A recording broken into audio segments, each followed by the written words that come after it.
Je vous ai menti. J'avais dit que je ferais pas de vidéo de cette semaine, mais en fait, avoir fait la petite vidéo pour parler de ce nouveau cycle, ça m'a redonné un coup de boost. Ce qui est assez paradoxal, puisque j'ai eu le Covid. Donc là, je viens de tourner 3 reviews. ICRPG, Faces et Brigandine. ICRPG de Runehammer, les 2 autres de James Tornad. 3 jeux dont je suis assez fan. Pour faire très simple, ICRPG, c'est un jeu D&D-like, mais vachement hacké, simplifié, qui est là pour faire un jeu assez pulp et dynamique, auquel je n'ai pas encore joué à l'heure actuelle, mais que je compte beaucoup faire jouer prochainement. J'essaie de me tourner vers une période où je ne vais jouer qu'à ça. Faces et Brigandine, qui eux au contraire, j'y ai pas mal joué dans mon pas mal à moi, c'est-à-dire que moi j'aime bien tester plein de jeux différents, mais Brigandine j'ai dû faire ouais peut-être 5-6 parties, puisqu'il y en a une... Ah non j'en ai fait plus 8-9 puisque j'y ai aussi joué en tant que joueur. Et Faces auquel j'ai joué 4-5 fois, qui sont des jeux de James Tornad, donc Brigandine c'est plutôt un jeu low fantasy, on jette des dessins, on se fait tabasser, un peu à la Warhammer. Et Faces qui est plutôt pour moi le king du one-shot, une sorte de version simplifiée de Savage World, qui permet de jouer des trucs pulp assez cinématographiques, avec des dés explosifs et tout. Autre chose importante, avant que je commence vraiment à parler de Faces, c'est que je vais créer un nouveau type de vidéo, ça va s'appeler Cycle 3. C'est parce que j'ai pas trouvé de meilleur nom. Parce qu'en fait, c'est pas vraiment des brainstorming, c'est pas vraiment des tutos. Vous voyez un tuto, en général le titre c'est une question et comment résoudre ce problème. Ça c'était ce que je faisais beaucoup sur la chaîne, que je vais continuer à faire. Mais là ça va être un peu différent, on va plus philosopher autour d'un truc. Et du coup ces vidéos ça s'appellera Cycle 3. Ce sera une nouvelle forme de truc, comme les tables rondes, comme les tutos, comme les reviews. Ce sera Cycle 3. On verra si ça prend. Et même si ça prend pas, j'en ferai quand même. Et je pense pas refaire tout de suite de tutos classiques ou de tables rondes avant le déménagement. Après cette intro naze et pas très accrocheuse, parlons de Faces. Donc Faces, c'est le jeu de James Tornad qui s'inspire de Savage World et qui permet de jouer dans plein d'univers différents. Vous allez avoir besoin de plein de dés, et en gros, plus vous êtes fort dans un truc, plus vous avez un gros dé. Et quand vous faites le résultat maximum sur votre dé, vous le relancez. C'est ce qu'on appelle les jets explosifs. C'est un peu ça, l'inspiration Savage World. Puis vous allez avoir des petits atouts, des petits machins. On en verra un peu plus dans le feuilletage. À quoi ça sert Faces, selon moi? À faire du jeu de rôle un peu comme au cinéma, mais dans du cinéma d'action, quoi. Et le tout dans différents univers parce que c'est un jeu générique. Les jeux génériques, c'est un truc qui parfois est vu comme... t'as pas toujours une très bonne connotation parce que, effectivement, un jeu générique, ça manque parfois de spécificité. Mais Faces, alors, c'est pas toujours égal, ça dépend des univers, mais il arrive à ajouter ces petites spécificités qui vont largement suffire à faire un one-shot ou une micro-campagne de 4-5 sessions dans un thème précis. Avec le livre de base, vous allez avoir la fantasy, le pulp, le post-apo, le space-op, enfin la science-fiction, le space opéra, et le cyberpunk. Et ensuite, vous allez avoir quelques supplémentaires, comme leur nom l'indique, pour jouer dans d'autres trucs, on en parlera pendant le feuilletage. Je vais pas passer sur les suppléments parce que je les ai que en PDF, donc là on va se concentrer sur le livre de base. Sachez que si ces jeux vous intéressent, vous pouvez aller sur Lulu, où là vous pourrez tout simplement prendre les PDF, ou les faire imprimer et les recevoir chez vous. C'est auto-édité, c'est par James Tornad, c'est des jeux français. Moi j'aime beaucoup James Tornad, pourquoi? Parce que James Tornad, en fait, ce qu'il fait, il réinvente la roue, concrètement.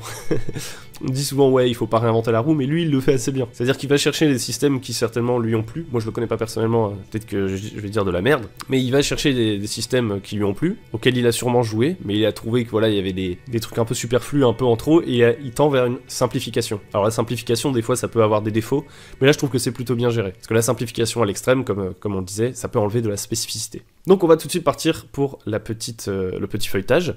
Si cette vidéo vous plaît, au fur et à mesure que vous vous rendez compte que c'est assez intéressant, vous pouvez me laisser un like ou vous abonner. Vous pouvez rejoindre le Discord pour en discuter ou tout simplement le faire en commentaire. On est parti pour le feuilletage. Et on est parti pour regarder Faces, the king of the one shot. Faces, c'est un très très bon jeu pulp inspiré de Savage World et repris par James Tornad, donc qui est censé nous permettre de faire des aventures pulp dans plein d'univers différents. Donc on a des illustrations sympas. Hein. Franchement c'est cool. La maquette a un peu de gueule, elle est sympa. Moi j'aime bien. Donc c'est un jeu de rôle générique. On va avoir besoin 2D4, 2D6, 2D8, 2D10, 2D12. Et là, on a des D16, 14, 18 et 20. Alors là, vous vous dites, oulala, déjà le jeu commence à m'embêter. Bon, moi, quand j'ai joué, j'ai jamais eu besoin des D14, 16 et 18. Au pire, vous prenez un D20 et quand vous faites plus que vous voulez jeter un D14, vous prenez un D20. Et quand vous faites 15 ou plus, vous relancez. C'est un peu chiant, mais ça vous fait un D14. Attention à ne pas faire l'erreur de jeter par exemple un D20 plus un D2, ça change les stats. Hein. Vous allez avoir besoin d'un panel de dés, en fait plus vous êtes fort dans un truc, plus vous jetez un gros dé. Si vous êtes méga nul, vous jetez un D4, si vous êtes méga fort, vous jetez un D20. En réalité, franchement, c'est surtout du D4 au D12. Vous allez avoir besoin de tous ces petits dés. Et ensuite on entre directement dans la création de personnage. Donc franchement les illustrations sont sympas, j'aime bien. vous avez des attributs qui vont de faible à suprême. Vous voyez, le D12, c'est déjà excellent. C'est pour ça que vous retrouverez rarement le D14, le D16, le D18, le D20. Mais voilà, vos attributs sont notés en D. Ces attributs, ce sont la force, l'agilité, le caractère, l'esprit, les sens. Donc c'est les 5 trucs principaux de votre personnage. Et ensuite, vous allez avoir des talents qui vont dépendre de l'univers dans lequel vous êtes. Si par exemple vous êtes dans un univers de fantasy, on verra ça un peu plus en détail après, là c'est tout petit, vous voyez pas très bien, mais dans un univers de fantasy, c'est quoi les principaux champs d'activité? Ça va être l'artisanat, l'aventure, la filouterie, la guerre, la littérature et la magie. Et du coup, vos talents, ça va être artisan, aventurier, filou, guerrier, lettré, mystique. Et pareil, une fois de plus, ça va être noté en D. En sachant que contrairement aux attributs qui ont un minimum de D4, vos talents, ils peuvent être à 0. Vous pouvez ne pas avoir de D dans un talent. Contrairement à Savage World, qui fait que vous avez un D Joker, je crois. Là, il n'y en a pas. Et donc, du coup, si vous êtes vraiment ignorant, vous n'avez pas de D. Puis si vous êtes capable, vous avez un D4. Si vous commencez à être connaisseur, vous avez un D6. Si vous êtes confirmé, vous avez un D8, etc. Et quand vous allez réaliser l'action, vous allez jeter le dé d'attribut et le dé de talent. Et essayer de dépasser la difficulté avec l'un ou l'autre. Les 2 dés ne s'additionnent pas. Donc, mettons que la difficulté... il me semble que la difficulté basique, c'est 3. Moi, je suis très fort, donc j'ai D10 en force, et en plus, je suis un aventurier émérite, j'ai D6 en aventurier, et mon objectif, c'est de soulever un très très gros rocher pour le lancer le plus loin possible, parce que je fais du lancer de poids au Pays de Galles. Je dis un peu n'importe quoi. Pourquoi je dis lancer de poids? C'est le lancer de tronc, enfin bref, on s'en fout. Et ben, je lance mon D10 de force et mon D6 d'aventurier. Je dois faire 3 ou plus, hein, on est d'accord? Oh non, mon D10 fait 2, donc il ne marche pas, mais par contre, mon D6 fait 4. Ce qui est plus que 3, donc j'ai réussi. Il faut que l'un de vos 2 dés dépasse le seuil. Si le dé que vous gardez a fait le maximum, vous pouvez le relancer. Additionner tant qu'il fait toujours le maximum. C'est-à-dire que si par exemple la difficulté est de 7, et que j'ai que un D6, je jette mon D6 et là je fais 6, je fais « Oh, c'est incroyable !» Je peux relancer mon D6, je fais 3, et je l'ajoute, ça fait 9, et je dépasse la difficulté. Ce qu'on appelle un peu la mécanique de dé explosif. En sachant que par contre, à partir du moment où vous commencez à relancer les dés comme ça, si vous faites un 1, il me semble, vous retombez à 0 et c'est un échec critique. Qu'est-ce qu'on a d'autre un peu dans les règles? Parce que concrètement, il n'y a pas beaucoup de règles, donc je vais pas pouvoir m'étendre pendant 150 ans dessus. C'est un jeu très très simple. Hein. Vous avez des points de vie. Tant que vous passez pas en dessous de la moitié de vos points de vie, vous vous régénérez. On considère que vous commencez vraiment à prendre des blessures graves à partir du moment où vous avez pris des dégâts supérieurs à la moitié de vos points de vie. Tout comme dans Savage World, on sépare les PNJ en différents rôles. Les figurants, qui ont quasiment pas de PV. Les seconds rôles, qui ont un peu plus de PV. Et les premiers rôles qui peuvent être créés un peu comme des personnages et qui vont avoir plus de PV. On a également dans les règles l'énergie, donc l'énergie qui va pouvoir être utilisée pour la magie, pour booster certains trucs un peu comme les points de fortune dans Brigandine. Donc pour l'instant, si je récapitule, on a comme caractéristiques qui définissent le personnage des attributs, des talents, des points de vie, des points d'énergie, et enfin des atouts qui viennent ajouter un peu de détail et de profondeur. Même si c'est un jeu, on va pas pousser ça très loin parce que c'est pulp, on peut créer des personnages rapidement pour du one shot. Clairement, c'est plutôt pour ça, vers ça que le jeu est orienté, même si vous pourriez en faire des compagnes sans aucun souci. Et donc, on va avoir des atouts quand même pour détailler. On a une jolie petite liste qui est sympa et qui va donner des pouvoirs circonstanciés ou de la capacité de lancer des sorts, etc., etc. Qui va augmenter nos dégâts à main nue, qui va permettre de rendre de l'énergie à nos alliés en chantant, en faisant de la musique. Donc, c'est des trucs qui caractérisent assez fort un personnage. On a la description des atouts et on a l'exploit, qui est une sorte de capacité spéciale qui vient avec chaque atout et que vous pouvez faire une seule fois par partie. Donc par exemple, un de mes atouts c'est, je sais pas, feinte. Mon personnage, une de ses caractéristiques c'est qu'il est très fort pour faire des feintes. De base, je peux attaquer au contact avec un autre attribut que force, par exemple l'intelligence ou le caractère ou que sais-je. Et une fois par partie, je peux utiliser l'exploit de mon atout feinte, qui est que si le test est réussi, je gagne 1 degré de réussite.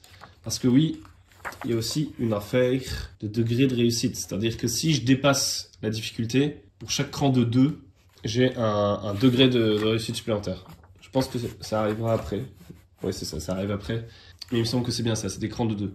Ensuite, on peut aussi choisir des travers. Donc c'est un peu des sortes de désavantages que le MJ va pouvoir utiliser contre nous pour nous poser des petits problèmes, mais en échange desquels voilà, on va pouvoir récupérer de l'énergie, etc. Ou gagner des points d'expérience en échange du fait qu'on joue en fait nos défauts. Ensuite, on a créé son personnage. Donc grosso modo, ça va très très vite. Hein. On pense à un concept, on choisit son espèce, sa race en fonction de l'univers dans lequel on va jouer. On note ses attributs, on calcule nos points de vie. Ensuite, on choisit un profil dans l'univers dans lequel on veut jouer. On applique le profil sur notre feuille de personnage. On choisit des atouts dans ce profil. nos capacités, notre équipement de départ qui dépend aussi de notre profil. Tout est fait pour jouer très très vite et créer des personnages très très vite. Donc je passe un peu sur cette création parce que ce sera plus parlant après. En fait, j'essaye d'arriver le plus vite possible à la deuxième partie du livre qui est la plus intéressante en réalité. Enfin, celle qui m'excite le plus en tout cas. Donc, ensuite, on a les difficultés. Donc une difficulté facile c'est 2, assez difficile c'est 3, tac tac tac tac tac, jusqu'à très très chaud c'est 10. On nous dit que si on fait un 1 ou plutôt un double 1 c'est la catastrophe. Si on fait aucun de nos 2 dés mais supérieur à la difficulté, c'est non. Si un seul de nos dés est égal pile poil à la difficulté, c'est oui mais. Donc le MJ il peut mettre un petit problème quand même si on a réussi dans l'absolu. Et si on fait plus, c'est oui. Et si on a des degrés de réussite, donc à chaque fois qu'on dépasse de 4 points la difficulté. Je disais des bêtises tout à l'heure. Je disais des bêtises. À chaque fois qu'on dépasse de 4 points la difficulté, on obtient des degrés de réussite supplémentaires et du coup c'est du oui et. C'est genre par exemple, oui tu touches ton adversaire et en plus tu fais des dégâts supplémentaires, etc. etc. Et c'est là d'où vient tout l'intérêt de faire des jets explosifs, comme on disait, de relancer son dé pour avoir un score toujours de plus en plus élevé, tant que la chance est avec nous, et de pouvoir faire parfois des actions incroyables. Alors moi je sais que, alors en l'occurrence c'était pas du Faces, c'était du Savage World, mais il s'est déjà passé des trucs de ouf avec les mécaniques de dés explosifs. Et dans du Faces aussi, genre des fois où un personnage d'un seul coup on sait pas pourquoi, quand ça a accumulé plein de réussites, il fait un coup, il défonce un monstre, c'est assez jouissif, c'est assez rigolo. Pourtant, on fait juste que jeter des dés sur une table, c'est quand même ça qui est incroyable avec le jeu de rôle. Du coup, système de jeu, là on vous explique que vous pouvez faire des épreuves avec des accumulations de succès, des accumulations d'échecs, pour un peu gérer... Ça c'est un truc qu'on retrouve encore une fois dans l'antre du guerrier, une idée que je prends là-bas. C'est vous devez faire un certain nombre de succès avant un certain nombre d'échecs pour gérer une épreuve de manière assez abstraite, donc c'est pratique pour les courses-poursuites, plein de trucs comme ça. Ensuite on vous explique comment fonctionnent les combats, les rounds, le fait qu'au corps à corps c'est des jets d'opposition, c'est celui qui fait le plus gros jet qui touche, donc on retrouve un peu l'idée des passes d'armes de brigandine où on n'a pas envie de faire attaque-défense à chaque tour. On a les dégâts, donc c'est le même truc, hein. On reprend du D4 au D12 un peu, les armes qui font le moins de dégâts à celles qui font le plus de dégâts. Il y a des règles un peu détaillées pour certains trucs, mais j'ai pas spécialement envie de me pencher dessus, parce que pour moi le jeu, c'est pas comme ça que je m'en sers, c'est pas pour le complexifier. Mais il y a des règles optionnelles, vous pouvez vraiment ajouter des trucs, en plus il y a des suppléments, on reviendra là-dessus en débrief. Vous avez l'armure, etc. Voilà, les combats règles avancées, donc là vous pouvez faire des attaques précises, des poussées, des mises à terre, donc vous avez quand même des petites options. Des tactiques de combat, genre posture défensive, attaque localisée. Si c'est ça qui vous fait vibrer, vous allez avoir quand même des choses. Aventure et danger, donc on a des maladies, la faim, la soif, le froid. Donc il y a des règles assez détaillées, la course-poursuite pour le coup. Comme on est dans du pulp, on se dit il va y en avoir des courses-poursuites, donc on prend le temps de faire quand même un petit chapitre avec des règles spéciales pour la course-poursuite, avec la maniabilité des véhicules, etc. Donc pour ceux qui aiment ce genre de détails, c'est pas mal.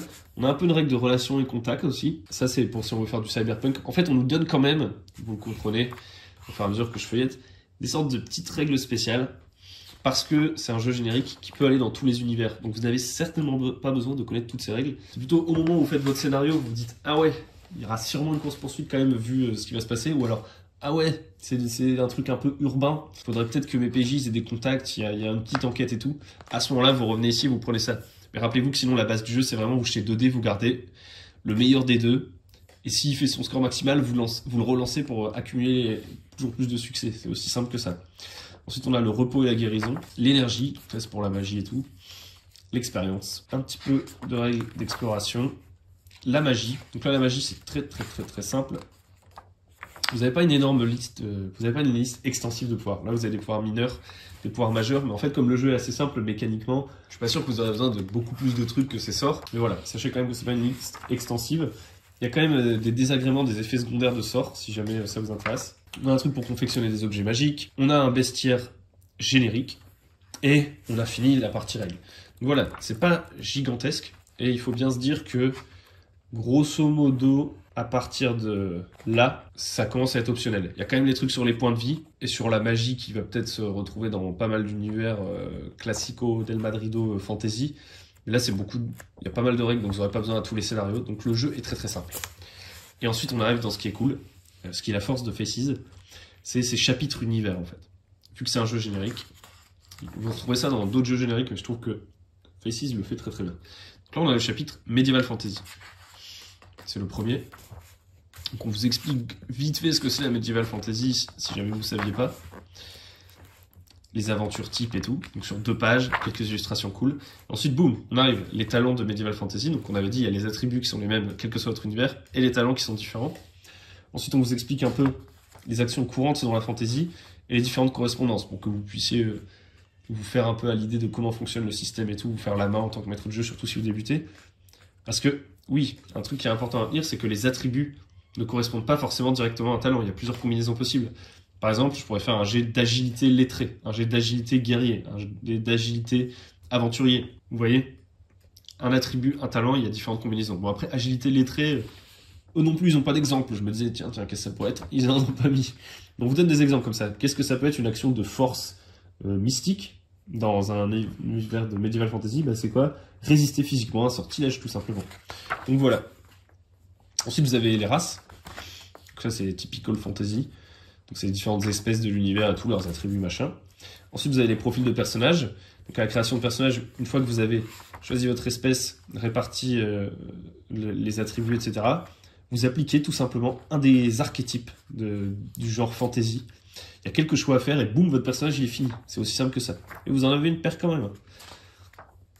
Ensuite, vous avez les équipements fantasy. Vous avez des rencontres fantasy. Et le tour est joué. Donc le fantasy, c'est pas le plus inspiré. Et je pense que c'est c'est assez logique parce que je pense pas que les gens qui veulent jouer à de la fantasy se tournent vers Faces par défaut. Peut-être que si vous faites beaucoup de one-shot et que vous adorez Faces, vous allez utiliser Faces pour faire de la fantasy. Je pense que la plupart des gens qui cherchent un jeu fantasy vraiment, pour faire des longues campagnes, etc. Je dis ça parce que je sens venir les dojonneux, etc. qui vont dire, mais y'a rien. Et c'est vrai que la fantasy, en plus, on a souvent tendance à la voir en campagne. Moi-même, je dois l'admettre. Des one-shots de fantasy, c'est pas ce qui m'inspire le plus. Alors que des one-shots pulp, de temps en temps, j'en ai bien envie. Des one-shots cyberpunk, etc. Une petite run, un petit truc, j'en ai bien envie. C'est plutôt pour ça que moi, je me tourne vers le jeu, ce jeu en général. C'est quand je fais un truc assez particulier, un peu cinématographique, et que j'ai envie de l'envoyer. Bref, je suis en train de dériver. Là, on va avoir pulp.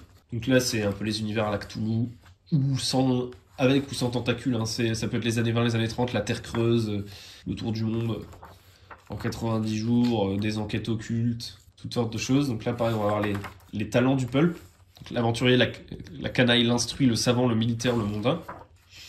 On a des archétypes, on a des équipements et des rencontres. Assez short aussi, pas le meilleur. Là, on commence déjà à avoir plus de détails.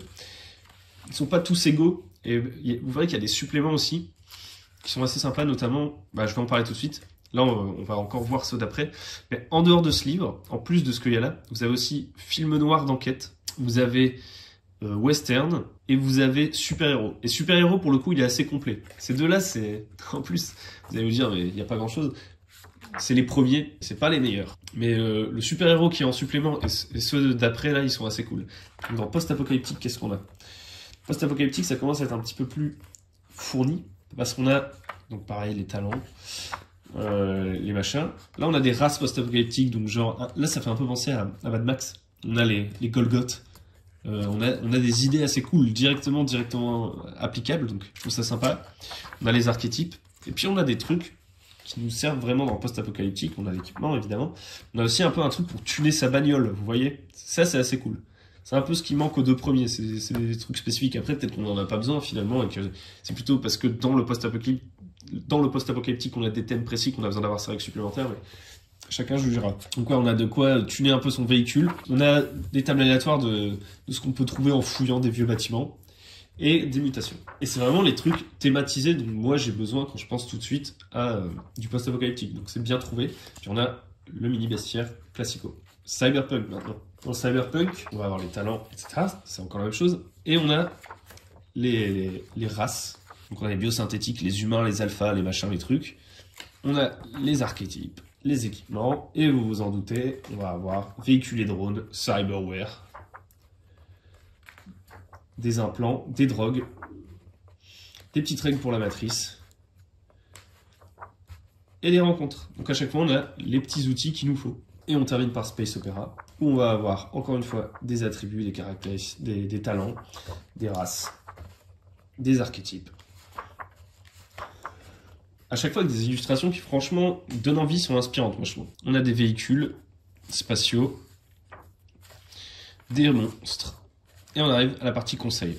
Donc tout ça, C'était bah voilà, de l'équipement, des profils, des trucs pour jouer un peu dans tous les univers et pour faire du one-shot, c'est vraiment bien. Je le préfère à Savage World de ce point de vue-là parce que Savage World, je le vois personnellement. Après, chacun son usage, mais pour moi, c'est un jeu que je préfère jouer en one-shot, même si j'ai déjà joué en campagne à Savage World en l'occurrence. C'est un jeu que je vois plus comme du one-shot ou des petits scénarios, des trucs un peu cinéma, quoi, où ça explose, Michael Bay, boum boum, tac tac. Et en fait, Savage World, je trouve que limite, il a un tout petit peu trop de complexité pour du one-shot. Parce que les options sont un peu plus détaillées. Donc c'est sûrement parce que d'autres gens, ils jouent plus en campagne. Alors que moi, comme je le vois pour du one-shot, c'est too much. Alors que Faces, il revient à un truc plus fondamental, plus simple pour faire un scénario cinéma en 2-3 sessions. Et là, on a du coup des conseils. Donc, une fois de plus, si on n'a pas 50 000, mais au moins, vous restez pas 50 000 ans à vous poser la question de comment on va faire du jeu de rôle, vous commencez.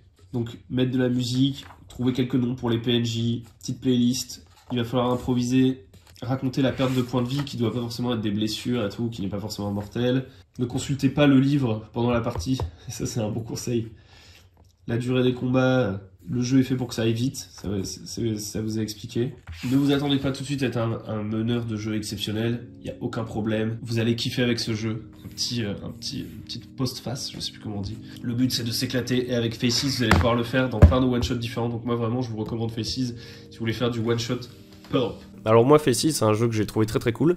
Je m'en suis servi pour un scénario zombie, ça avait très très bien marché. Je m'en suis servi pour un scénario post-apo. Et puis ce que j'aime bien c'est que même si...